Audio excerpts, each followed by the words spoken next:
want to go back to Madeline. So my question was, because the research that I'm reading says that vitamin D does not cause, trigger, or create a B vitamin deficiency. No, it's not in the literature except my article. Taking vitamin D supplements will not drain your body's B vitamins.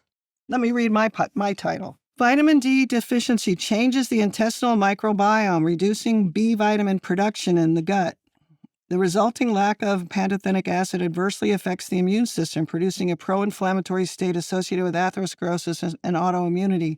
This is a brand new discovery made by someone who's not a scientist, who's not working in the primary lab, who is a clinician, and the impact of this is only as strong as I can get the ideas out there and talk about what happened to my patients. Now, is it plausible that there's a sort of a intermediary link between the two? I'm reading some things here that say people are very frequently both low in vitamin D and vitamin B12 at the same time, and this is because they share the same root cause, like a poor gut absorption, aging, or a restrictive diet, not because one vitamin is destroying the other.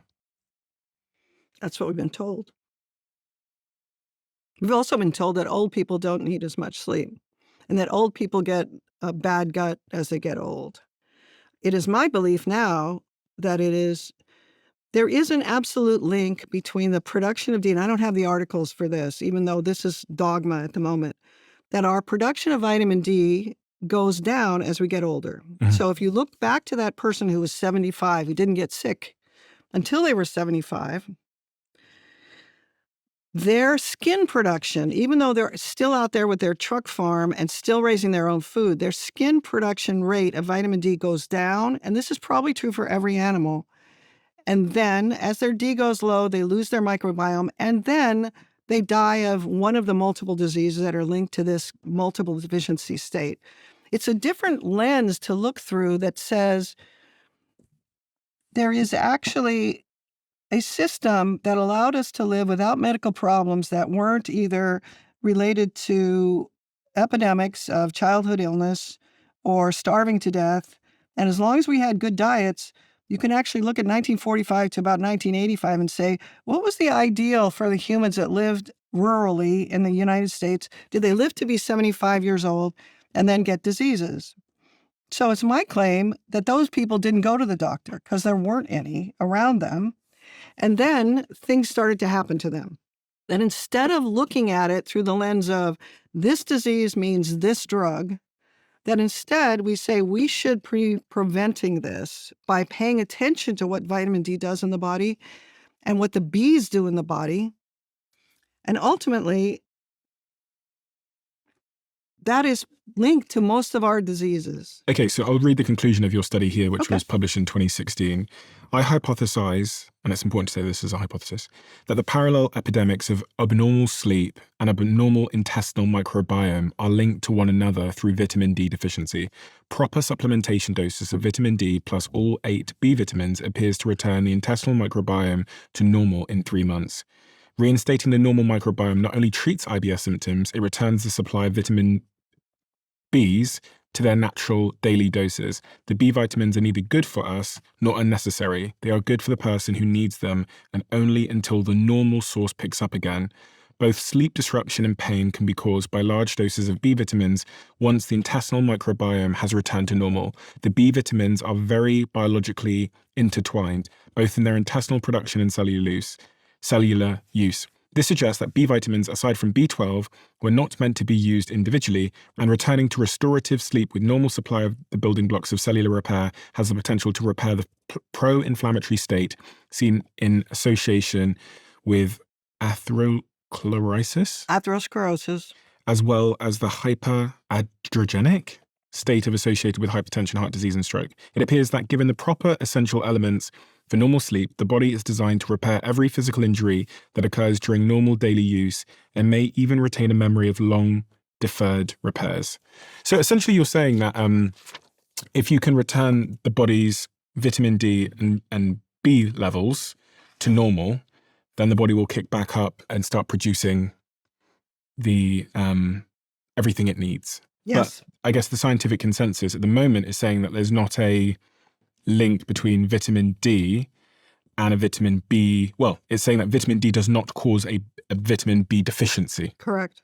And you disagree with that? Absolutely. And could it be the case that there's some intermediary link, i.e., if I take lots of vitamin D, it disrupts my magnesium production, and the magnesium production is having an impact on vitamin B? And could it be the case that it's something else? Yes, of course. Okay. And in fact, it's way more complicated than you and I have talked about. And where you finally arrive is actually at coenzyme A deficiency. And that is a very important chemical. It runs our mitochondrial health and our ability to make energy, and it's linked to all the degenerative diseases, etc. So it's not that I don't understand the idea that once you're a hammer, everything's a nail, because that's what I was told by all of my colleagues, that you're trying to explain everything.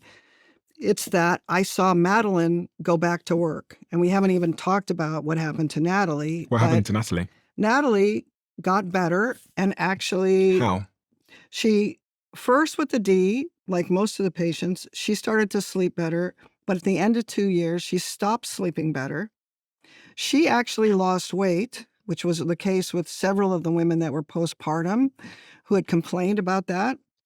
So my interpretation was, in someone who is less affected than Madeline was, the D-B50 combination, especially in the setting of being after the pregnancy, is really all somebody who was relatively normal at the start of their life needs.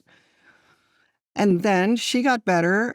Her antidepressant went away. Her postpartum depression cleared. Her high heart rate. So the other thing that we didn't mention is many of these women who are very interested in exercise and doing exercise had high heart rates of 110 or above, sitting quietly, and had not been like that before. Their high heart rates come down. So she came back to being her normal self again. And did she have to come off the vitamin B? She only took it for 3 months. Okay. And then she did a multivitamin. And then eventually, almost everybody needs to be off the multivitamin completely. It is my belief that if all of this happens spontaneously in every other animal on the planet, then we shouldn't have to take supplements either. The squirrels are not going to GNC to buy supplements. That means if there's a mistake made, like we move indoors, and we give back what is needed to get the normal microbiome, then you should assume that your body will go back to supporting itself. And she's good again? Natalie's back to being a triathlete and doing great. If we zoom out for a second, what is the advice you'll give to all of my listeners now? There might be millions of them all over the world, some of which are struggling with sleep.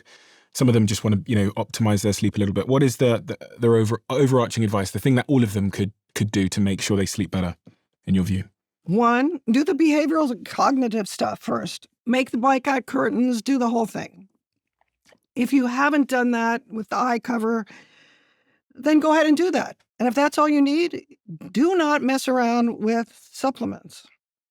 2, if you've already done the behavioral changes, then go to my website, read about the ideas, or listen to this podcast and see whether or not the ideas there feel like they apply to you. You've come up with this protocol called the Right Sleep Protocol. What is that? And can you walk me through it? Sure. So the Right Sleep Program is a process of taking your D to a certain level, supplementing B12 if your B12 is at a certain level, below a certain level, taking B50 for 3 months, and then taking a multivitamin. And that is until your body says, gee, I might need more Bs. This is a diagram, and you have a beautiful stepwise visual assist here. The first 3 months, if your B12 is low, you will take B12 as a separate supplement. And keep in mind, there's a lot to be learned about multivitamins. For instance, many multivitamins say multivitamin on the front, but they actually have the equivalent of B50 in them. They have 50 milligrams of all these B vitamins. In fact, if you go to an expensive vitamin store, they put up the doses of Bs The doses of these vitamins are extremely important for the way you feel every day. If you get it right, you feel energetic, perky, and wonderful all day. If you get it wrong, you feel awful in the same way you did before. You have to look at the back. You have to learn some of the name of these vitamins. Most people are not that interested in that. If you want to get better, that's what you have to do. So the first step is you're taking all 4 of these. Then in the second step, for a period of usually 3 to 4 months, you're still taking B12 if you were B12 deficient. You're still taking vitamin D and you're adjusting your vitamin D dosing based on recommendations, based on your D levels that you're doing every month. And I show you how to get them done properly because the vitamin D levels that your doctor is doing are not accurate, unfortunately, nor do they know that or care. And you're still taking a multivitamin. Then, after the 3 months that are depicted here, it turns out if your sleep is much better, you will actually get to a place where your body will stop sleeping well again. And it turns out that your brain is asking for more additional Bs. The basic bottom line is the sleep is a thing that once you learn how to use it, and once you learn the concept that if in the 3rd or 4th month of this program, my sleep gets much better, and then in the 6th month it gets worse again, what you should take from that is my brain really knows how to do this. It was able to get me to sleep from 10 to 6 with one brief wake up, went back to sleep, didn't get up to pee, and I have no pain when I wake up and I feel energetic all day long. It knows how to do that. When it doesn't do it again 2 months later, the message is not, oh man, I knew it wouldn't work because everything else I've tried didn't work. Instead, it means what my brain is asking for is something else. Then you address that. On my website, I also have multiple videos of Q&As addressing questions like, I'm in the 5th month and this happened to me, etc. So what I would give as advice is, 1, supplementation is only good for you if there's something wrong with you that you're trying to correct. 2, keep a log of what happens to that thing because we tend to forget. All my headache patients forget that they had headaches when they go away. That's challenging to a clinician because they come back and they say, yeah, I still have headaches. And then their husband says, wait, we were in Vegas 2 weeks ago and you said you didn't have any headaches at all. And she says, oh, I know, but they're back now. We view it as it should have fixed me and now it hasn't. This is a different belief system where the answer is your brain is asking you for something. Interpreting what it's asking for is difficult, but possible. So number 1 was... If you do not have something wrong with you, do not mess with supplements, especially D. Number 2 is keep a log.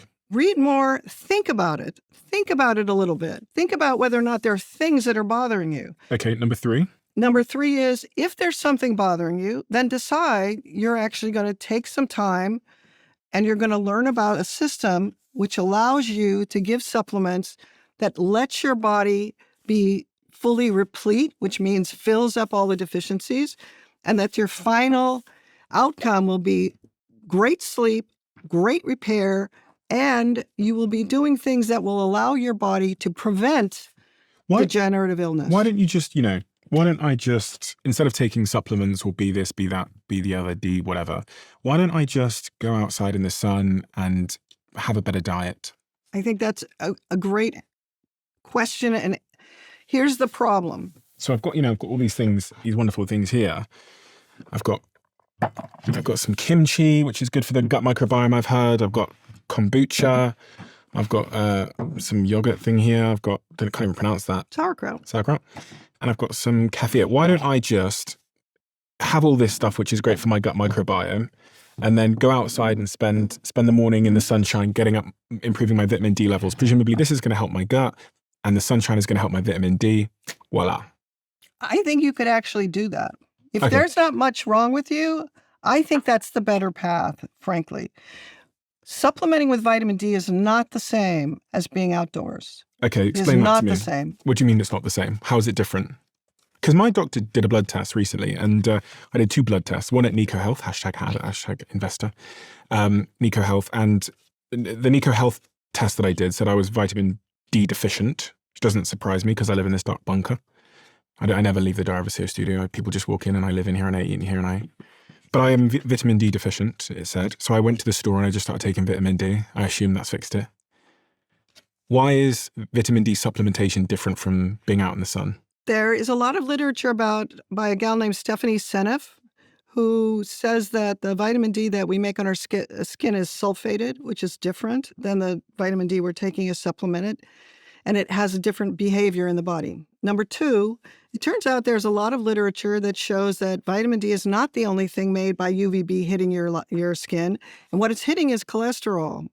And that cholesterol is changed in its chemical called D3, but there are probably 15, 20 other chemicals that are being made at the same time. Oh, okay. They are not being taken with that pill of vitamin D3. That is a separate literature that's just gotten really some attention in the last 10 years. There are all these other things that prevent inflammation, that do things to your skin, that were actually being made by the sunlight that you're being exposed to, that protects you from the damaging effects. So why can't someone who is really struggling with their sleep, why can't the prescription just be improve your diet? Have you tried that with patients where you said you've not? One of the reasons why these are effective, the fermented foods, okay? Fermented food means you're eating rotting food. That's not the way we call it because it sounds disgusting, okay? But bacteria are growing in here, and they're secreting things like B vitamins and reuteri. They're making a yeast bacterial mixture. So there's fungus growing in there. There are viruses in there. There are many microbiomes. Microbes, thank you. Look at me. Look at You're me. awesome. That means you're eating bacteria. You're basically eating a food that has B50 in it. Which is great. Yeah. So why don't you give that to your patients? Because I have no idea what the time frame will be for this having that success for you. This is the easy way. This is the fast way. This is the way I can tell you that I've had more experience with my clients over time. And if you want to fix something that's really badly off, by the time you get a sleep disorder... For those that can't see because they're just listening on audio, you're pointing at vitamins. I'm pointing at the vitamins and the stepwise approach, which is right sleep. So that's the fast and easy approach. Exactly. And if you don't want to use supplements, I would support you all the way. In doing what? In going outside, just what you described. I think the healthier approach to all of our diseases is to be outside much more and to include these fermented foods. Now, on this point of being outside much more, some people live in cloudy places. I spent a lot of my life living in places like London in the UK. Exactly. And there's not much sunlight. Right. So what do I do about that? Remember how I said that Madeline was a redhead? Yeah. That turns out to be important. So melanin is the pigment that humans have in their skin. Mm-hmm. You have more than I do. I put more melanin in as I stay out in the sun more and I tan. Mm-hmm. That melanin is absorbing energy. It's there to protect you from overexposure to sunlight and damaging effects on the DNA of your skin. The redhead gene usually comes with freckles, which means that there's only little tiny parts of the skin that have melanin. And the redhead gene came about in the far north, Viking Scotland.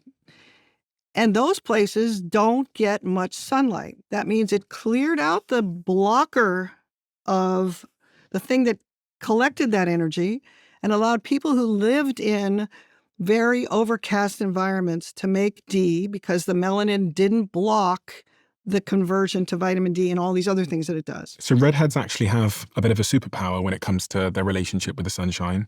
They can make significantly more. That depends. Now, if you pick up all the Scotsmen and you put them in Texas and Oklahoma, which is where I live, and many of the people there have red hair and they came from Scotsmen. The problem is they're now in an environment with very high sun levels. It's very hot in the summer.